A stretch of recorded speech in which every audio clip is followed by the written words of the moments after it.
LockedIn fans, Beetle Bailey here with LockedIn Sports. This gentleman who hails from Abbeville, South Carolina, is said to be one of the most prestigious athletes to grace the halls of his alma mater, Abbeville High School. He was a four-star athlete who played basketball, baseball, football, and track. He set school records in baseball, football, and track to this day, which has not been broken. He also played college football, played football internationally, had workouts with the NFL teams, and also played and coached at arena football. And now he's an author. It is an honor to have with us here at LockedIn Sports. Please welcome Ervin Bryson. How you doing, Ervin? Doing good, man. How you doing, man? Great, great. Before we get into the book thing, let's get a little bit of your background. Where did you play college football at? I went to Shawan Junior College for 2 years. After leaving Shawan, I went down to North Carolina A&T for a semester there and ended up transferring out and going up to Bowie State. And at Bowie State for a year, when I got frustrated with school and just couldn't get it right academic-wise, I decided to go pro. I know the feeling. So did you go then internationally, I think overseas to Germany and some other places? At one time I did. I went to Taiwan, but when I came out of college, I got drafted into the new PSFL league. And they tried to have teams had teams like 10 different cities, and I got drafted late, and I was with the Carolina Cougars, which was going to be playing in Columbia, South Carolina at Ervin Bryson Stadium. And we got 1 week before the season started, and the league folded. We was in Beach for a month. 5 teams was in Cocoa Beach, Florida, training that was on the East Coast, and the other 5 teams was training out in Arizona.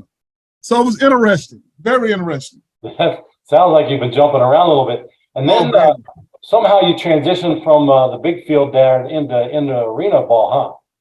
Yeah, I did. When I went and played in Taiwan and the league folded over there, we played 1 game and then we ended up coming back to the States. And then one of the guys that was coaching in the PSF, in the UFL, see me play over in Taiwan. And then that's how I got the call to go play in the World League. Wow. And when I got that call to go play in the World League, that's when my roller coaster started. I started calling on some of the coaches that I knew from my past, because when I was in the World League, the commissioner at the time, the team didn't release me.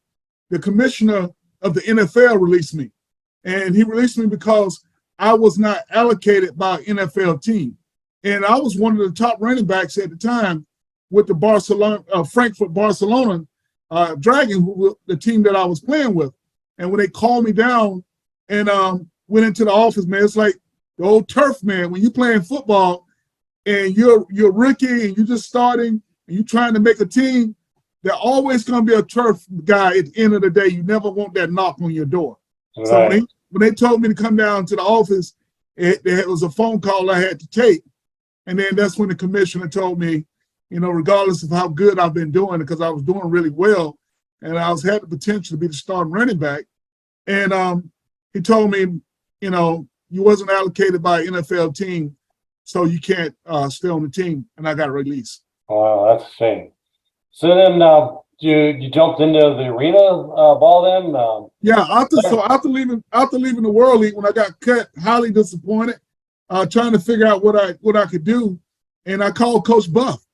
Coach Buff, and then I gave him a call, and I told him about what just happened with World League, and he told me, I can't promise you nothing, so just come on up to Connecticut, and Hartford, Connecticut, where we played, and got on the train, man. I went on up to Hartford, and 3 weeks in a row, when I got to an arena ball, I was doing well. My knee flamed up, and I got it drained the first week. The second week, it drained up again. I got it drained again, another needle in my knee. The third week, we had an exhibition game against a team out of Chicago, I believe it was. And the trainer said, look, we can keep doing this every week, or you can go ahead and get surgery and come back in 4 weeks. And I said, okay, cool, great, let's do that. And I asked him, can I go back home because the doctor I had back home, he deal with professional athletes. And before he came to Greenwood, South Carolina from Texas, that's what he was doing, dealing with a lot of professional athletes. So I was real comfortable. So I flew back to South Carolina and I talked to the doctor and he told me, look, here's a picture, two people's knees, a young guy and an old guy. Which one is your knee? The old guy. Oh. He's gone, you know? Yeah. And of course, you don't want to believe nothing like that when people tell you, you know, your career is over. So that wasn't the end. So that's how I got in arena football after I left and got cut from the World League. Well, this goes to something really positive then, because I guess you ended up coaching or moving into the coaching position. Yeah. Got down to what, Carolina Thunder, and got yourself in there. And then what, the second year, I think you pulled out a championship, right? Right. Man, I tell you what, my career in arena ball was a big roller coaster, you know, and to end up in Charlotte and working with some of the guys I worked with, I mean, it was a dream come true, you know. When I came to Charlotte, I had a plan, you know, and I knew if I can get the plan in motion and get the right people around me, I could create a Sioux Falls situation. And Coach Riggs up in Sioux Falls has been there forever. He figured out the recipe, and he's been around there again and been successful for forever, you know, and won multiple championships. And so that's what my goal was in Charlotte when I came there, is the energy.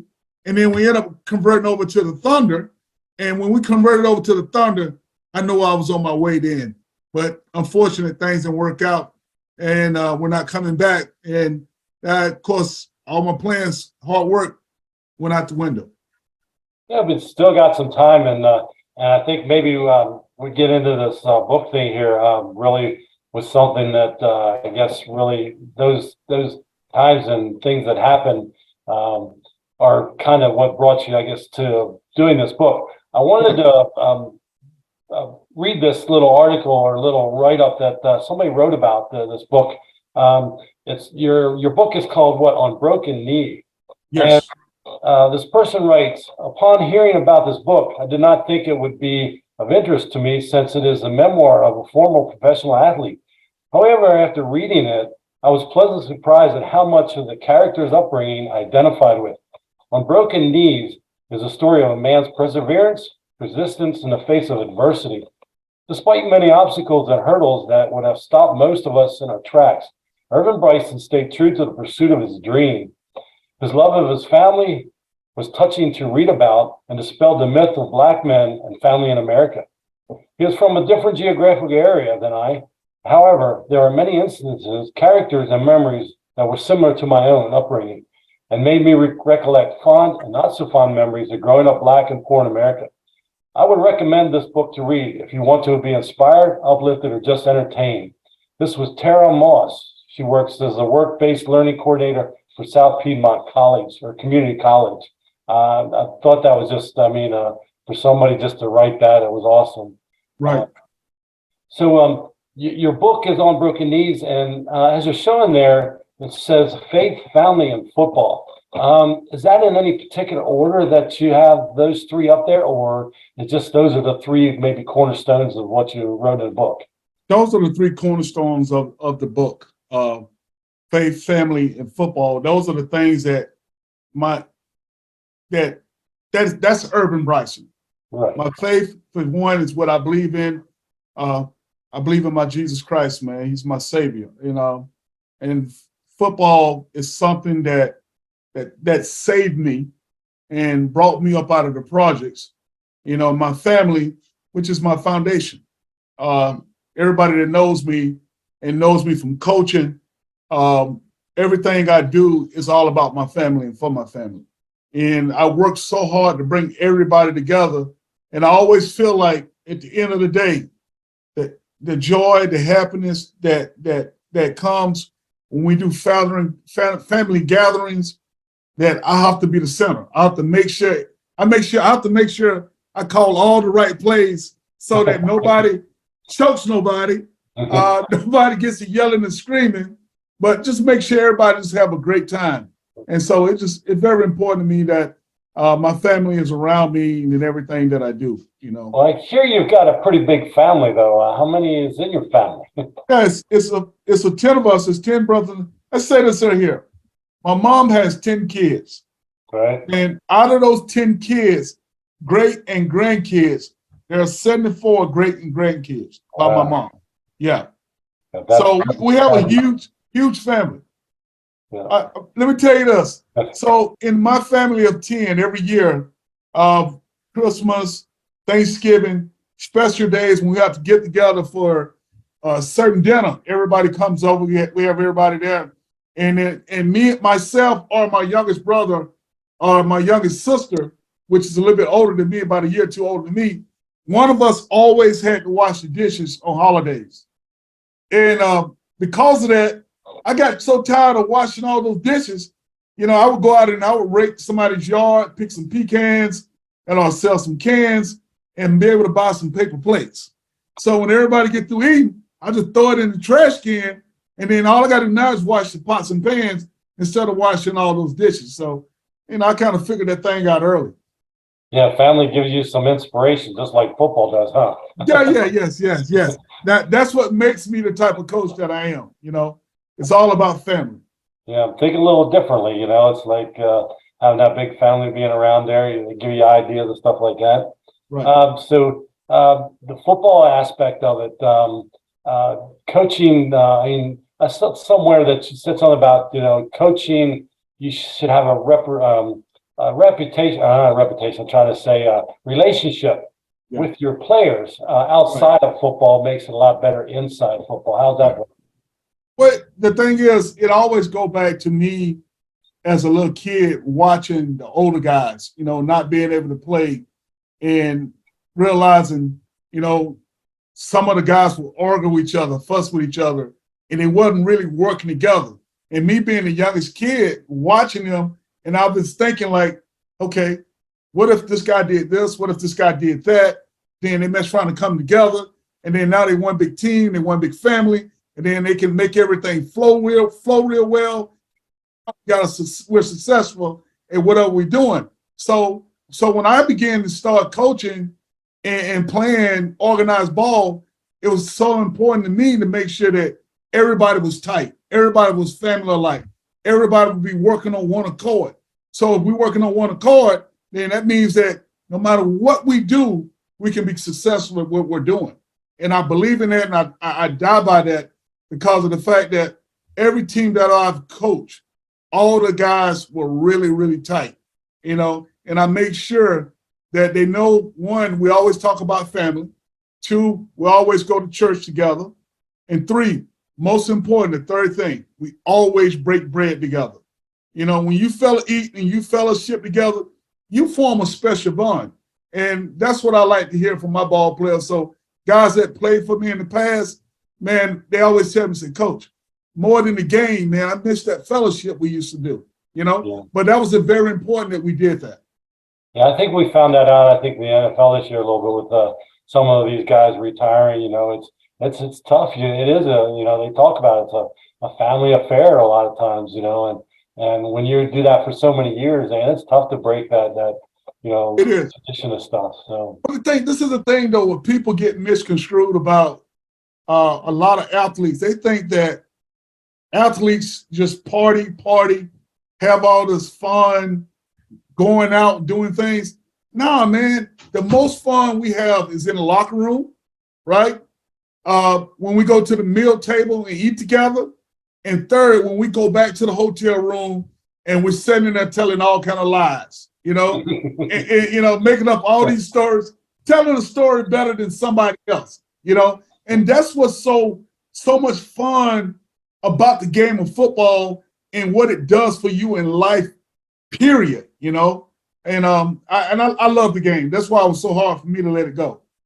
Well, let me ask you that question that I haven't really asked, and it just comes to my mind because we always, I guess, when I hear like press conference and stuff, you know, what did the coach tell you at halftime?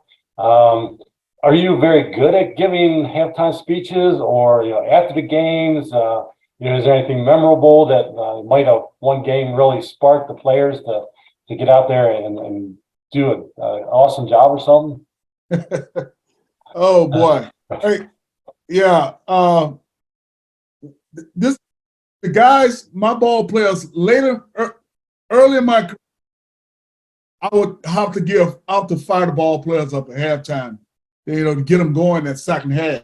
Right. For a slow starter early in my career, but as later on in my career, we got a fast start. So guys, one of the things the guys would always say is that we don't want a halftime speech from coach.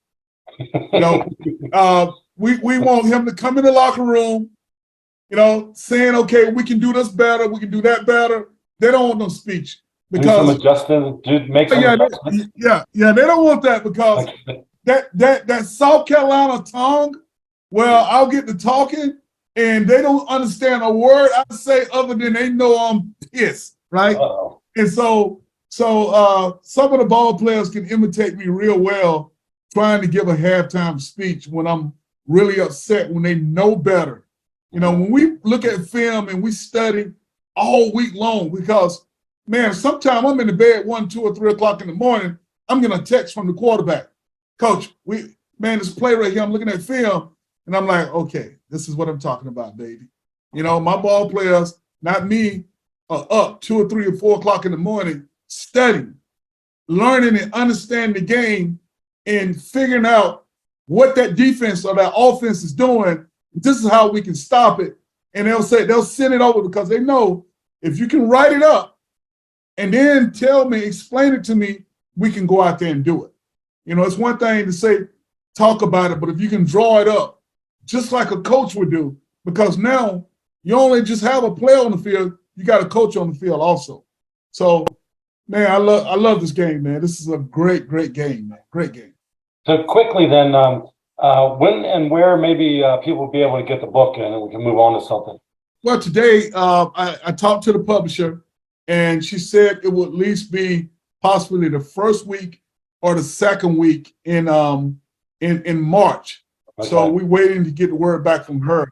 There are 2 people that are making any corrections that needs to be done. It's going through the first stage, and then at the end of the week, it goes through the second stage. And then we have a meeting first of next week, she said, and then we'll come up with an official launch date, but it's going to be purchased through Amazon. Okay. And then I'm going to get some myself, and just in case some people want my autograph with the book, and we'll ship it out here from South Carolina. Hey, well, yeah, let us know, and we'll update this video and the article that we do here, and we'll list the link and where they can get that then too. So, so you're also an entrepreneur, I hear. I guess maybe leaving football, you went into something here called Magic Time Wings and Waffles. You're the CEO. How's that going? It's going good, man. It's I would have never thought that I would own a restaurant, have owned several restaurants, and look into potentially franchise it out, within another year or 2, because I want to open them up, put them in different places, right? My grandma used to love to cook, and being a little boy, watching her maneuver around the kitchen, and she couldn't go nowhere without me holding on to her leg. She dragging me all around the kitchen, and that thing just, it just caught on to me, man. And I remember when we was in Bowling Green, Kentucky, and we had to fly to California in order to fly over to Taiwan, and there was something wrong with the plane, and we could not leave out on that plane that we was going to leave out to go over to Taiwan. So they gave us this nice 5-star hotel to stay in that night.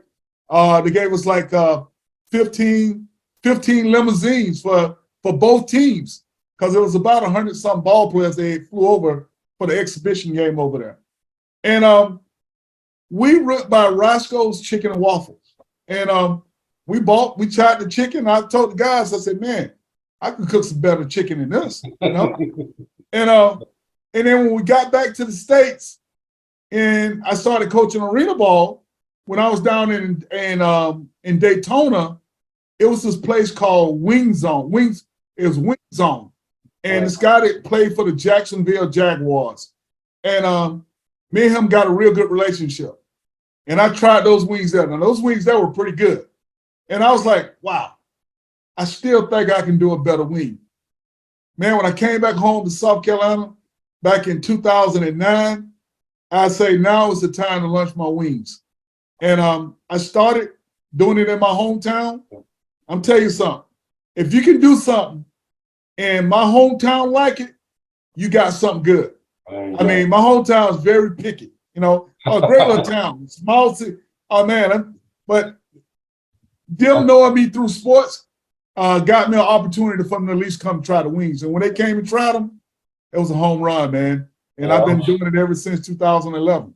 I'm sure, like you say, everybody, I can make better wings than that. My wings are better than that. But yeah. I know if you got people coming in, you know, eating yours, just like I said, you know, I can't go out and make eat a steak better than what I can make at home. But, you know, I sure will give it a try. And I've found some places, you know, so great for what you're doing there, man. That's awesome that you got going.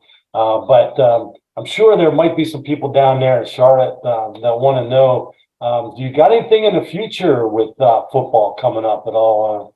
Any teams or coaching might be coming up? Well, the thing is, man, I would like to get back in arena football, but, you know, football on the East Coast and arena ball does not look good right now. Right. You know? And all arena ball right now is practically in the Midwest, right? Right. And they're very consistent. They've been very steady. And there are a lot of good owners out there that's been around the game a long time that knows the game. And they done found something that works for them. And that's why they've been around so long out in the Midwest.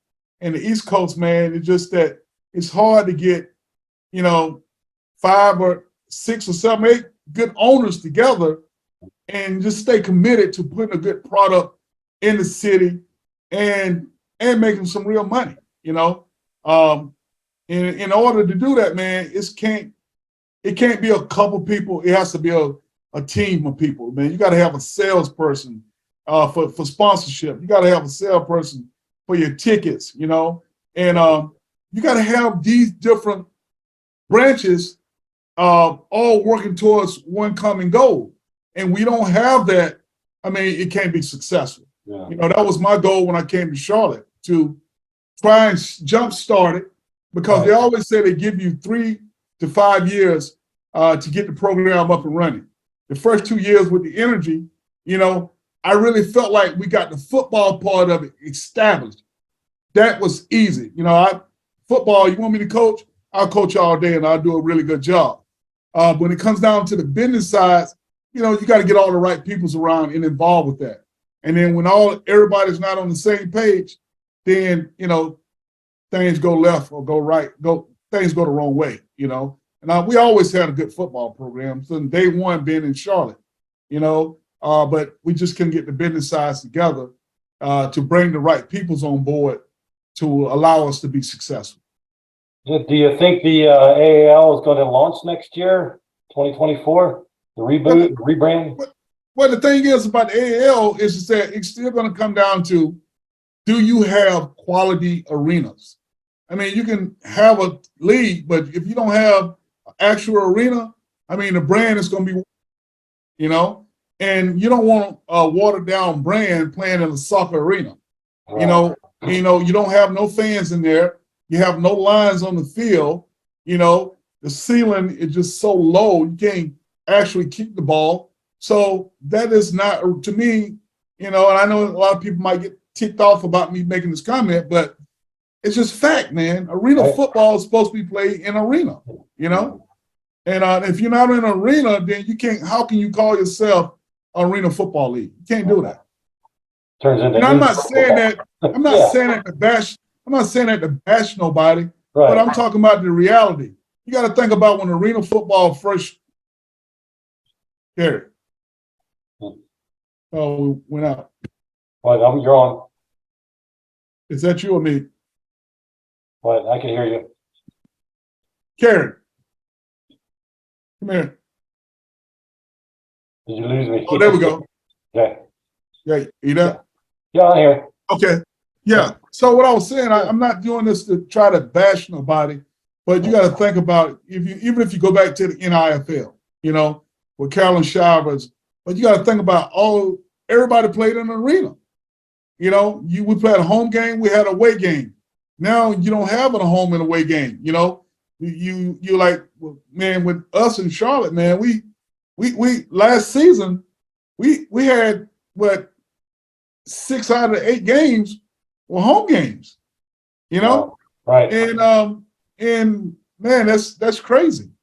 That's not good for trying to establish a fan base, and it's definitely not good trying to establish a league. I mean, these are facts. You know, you want to play in a league that's a good quality league. You get some home and it's away. You know, and that's a good fan base. I mean, championship game up in West Virginia. I mean, that was great atmosphere. You know, Richmond played the Havoc in the championship.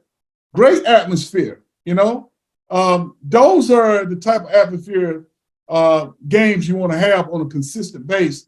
And then now these fans will start following you. Sponsors will start coming on board. I mean, nobody wants to see a game when you beat the people, somebody 100 and something to nothing. I mean, we scored 100 points twice, you know, and it is to the point that nobody want to come see our ball games, man. You know, but the first year, and when we were the energy, and we were part of the AAL. I mean, I thought the league had some really good teams at that time because you had the Havoc, you had Fayetteville, you had us, you had Richmond. I mean, and then you had Fayetteville. You had some real good quality teams playing really good ball games. So that's what you want to get. You want to get to the point where you're playing good quality football. You got 4,000 or 5,000 fans in the stands, right? And it looks like a professional ball game. Yeah. So yeah, that's there's a couple of years that I've been involved with this, and all the teams have been awesome. You know, a lot of great play, got a lot of great arenas and stuff. So yeah, it's tough. So I'll tell you what, though, I remember my first year in arena football when we were AF2, we were the Carolina Rhinos. And man, we played at the Barlow Center at the time in Greenville, South Carolina.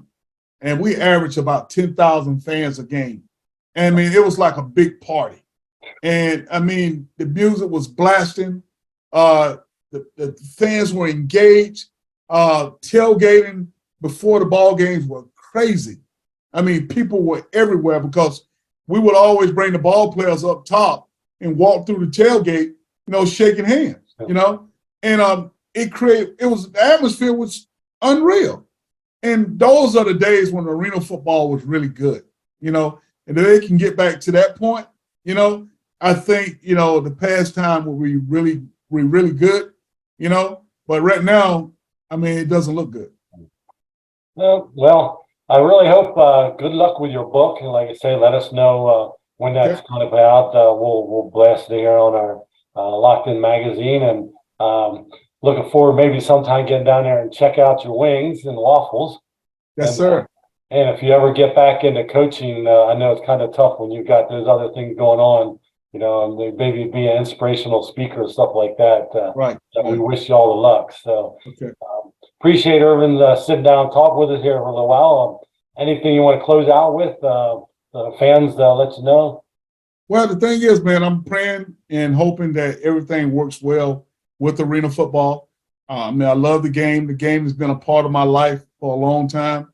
I'm disappointed that I'm not out there coaching right now, but you know, this book is coming up.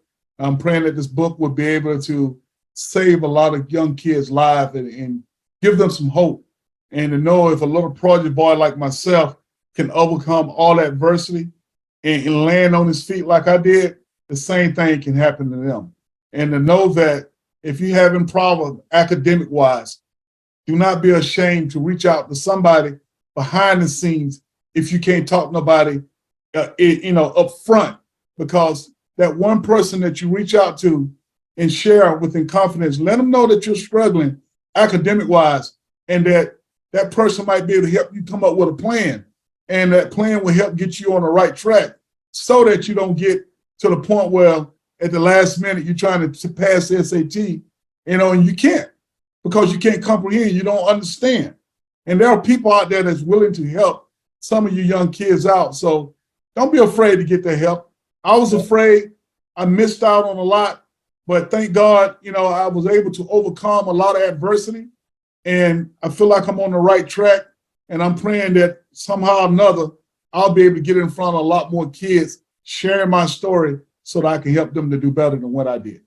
Yeah, and you just said it right there. It's like you are a role model that people don't realize, that will read that book and, without actually having you be there for them, they can read some of those little inspirations and realize, yeah, he's there. Maybe there's somebody else near me that can help me go further with the inspirations and what I need in a role model to be there physically. So, yeah, I appreciate what you do. Like I say, I'm glad we could have you on here and talk, and wish you the best of luck. Okay, Ervin? All right. Thanks a lot, man. I appreciate you. Take care. All right. Bye-bye.